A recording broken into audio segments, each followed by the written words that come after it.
Hi every one. ഇന്നത്തെ നമ്മുടെ spoken English ക്ലാസ്സിൽ നമ്മൾ പഠിക്കാൻ പോകുന്നത് നമ്മുടെ ബിഹേവിയറുമായിട്ട് ബന്ധപ്പെട്ട ചില ഫ്രേസൽ വെർബ്സ് ആണ്. അപ്പോൾ നമ്മുടെ സ്വഭാവം, നമ്മുടെ ബിഹേവിയർ, നമ്മുടെ പെരുമാറ്റവുമായി ബന്ധപ്പെട്ട ഒത്തിരി ഫ്രേസൽ വെർബുകൾ ഉണ്ട്. അപ്പൊ അതിൽ ചിലത് മാത്രമാണ് നമ്മൾ ഇന്ന് പഠിക്കാൻ പോകുന്നത്. അപ്പൊ നമുക്ക് പഠിക്കാനായിട്ട് ഒരുങ്ങും. ഏറ്റവും ആദ്യമായിട്ട് നമ്മൾ പഠിക്കാൻ പോകുന്നത് to cheer someone up. To cheer someone up എന്ന് പറഞ്ഞിട്ടുണ്ടെങ്കിൽ to get someone feel better about themselves, അല്ലെങ്കിൽ to make someone forget their problems. അല്ലെ, ചിലർക്ക് അവരെ പറ്റി തന്നെ നല്ല മതിപ്പുണ്ടാവൂല, ചിലർക്ക് അവരുടെ പ്രശ്നങ്ങൾ കൊണ്ട് തന്നെ അവർ ഭയങ്കരമായിട്ട് ഭാരം പേറി വിഷമിച്ചിരിക്കുന്നവരായിരിക്കാം. അപ്പൊ ഇങ്ങനെയുള്ള സമയങ്ങളിലാണ് നമ്മൾ സാധാരണ ടു ചിയർ സംവൺ അപ്പ് എന്നുള്ള എക്സ്പ്രഷൻ ഉപയോഗിക്കുന്നത്. അതായത് അവരെ ആ പഴയ ഫീലിംഗിൽ നിന്ന് മാറ്റിക്കൊണ്ടുവരിക എന്നതാണ് ഇതിലൂടെ ഉദ്ദേശിക്കുന്നത്. അപ്പൊ നമുക്ക് ഇതിന്റെ സെന്റൻസുകൾ നോക്കാം. I made your favourite food to cheer you up. I made your favourite food to cheer you up. അതായത് നിന്നെ സന്തോഷിപ്പിക്കുന്നതിന് വേണ്ടി, നീ വിഷമിച്ചിരിക്കുകയാണ്, നിന്നെ സന്തോഷിപ്പിക്കുന്നതിന് വേണ്ടി ഞാൻ നിനക്ക് പ്രിയപ്പെട്ട ഭക്ഷണം ഉണ്ടാക്കി എന്നാണ്. അവളുടെ പ്രിയപ്പെട്ട ഭക്ഷണം ഉണ്ടാക്കി കൊടുത്തതിലൂടെ അവളെ സന്തുഷ്ടയാക്കാനായിട്ട് പരിശ്രമിച്ചു. അതാണ് to cheer up. To cheer up someone. She brought flowers to cheer me up.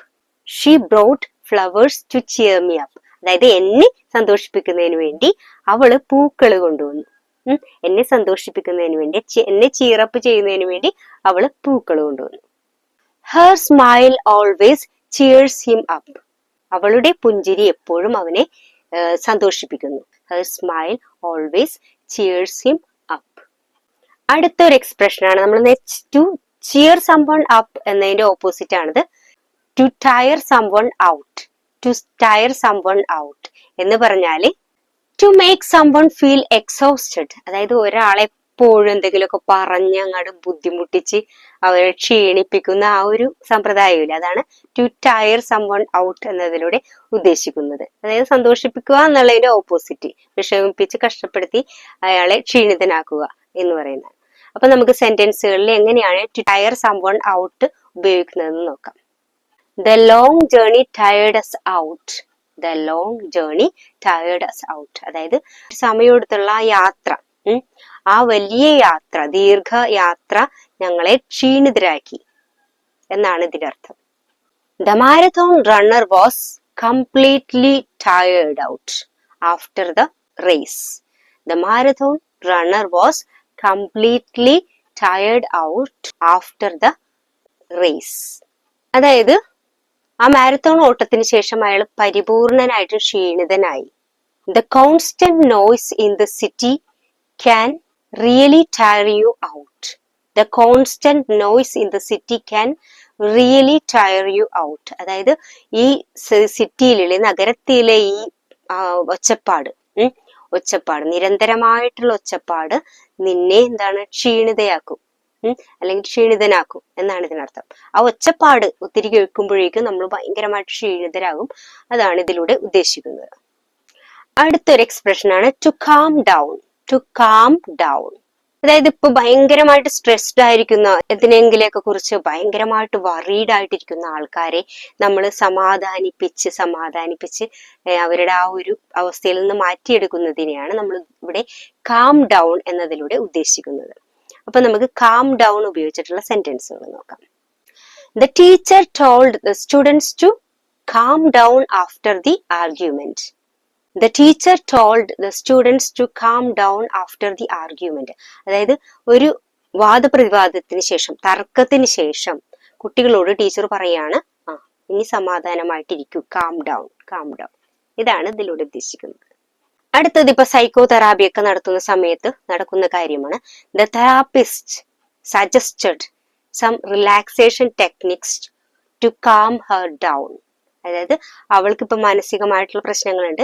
അപ്പൊ ആ പ്രശ്നങ്ങളിൽ ഒരു ചെറിയൊരു ആശ്വാസം കിട്ടുന്നതിന് വേണ്ടി തെറാപ്പിസ്റ്റ് കുറച്ച് റിലാക്സേഷൻ ടെക്നിക്സ് ഒക്കെ അവൾക്ക് പറഞ്ഞു കൊടുക്കുന്നു.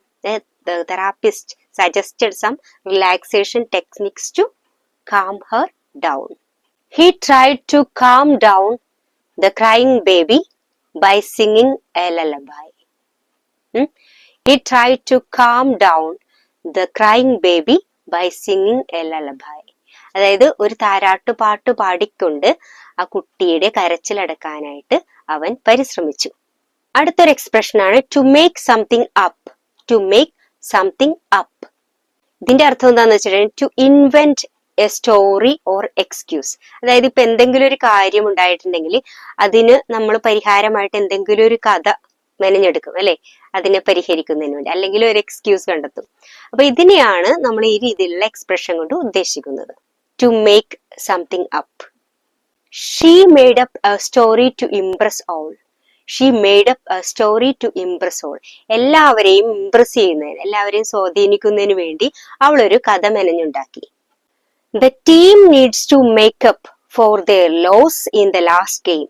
The team needs to make up for their loss in the last game.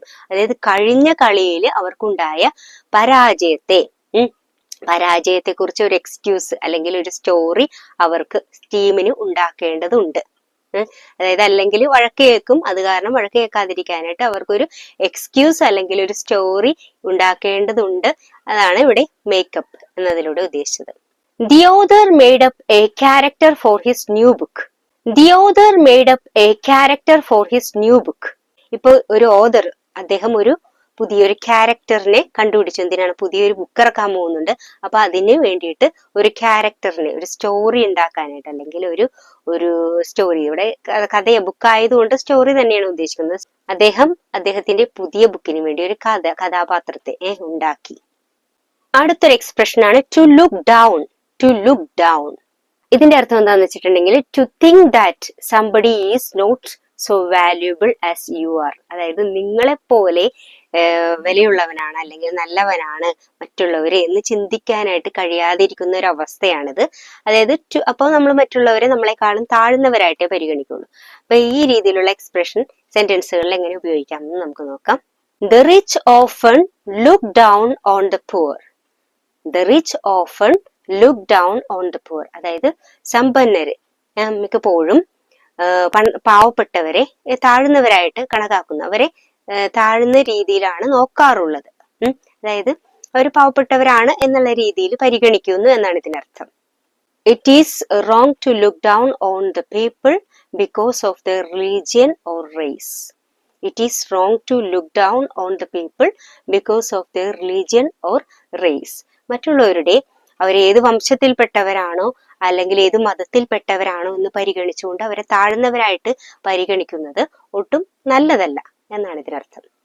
He had a tendency to look down on the less educated. He had a tendency to look down on the less educated. അതായത് വിദ്യാഭ്യാസം കുറഞ്ഞ ആൾക്കാരെ താഴ്ന്ന രീതിയിൽ പരിഗണിക്കാനുള്ള ഒരു tendency, ഒരു പ്രവണത അവനുണ്ടായിരുന്നു എന്നാണ് ഇതിനർത്ഥം.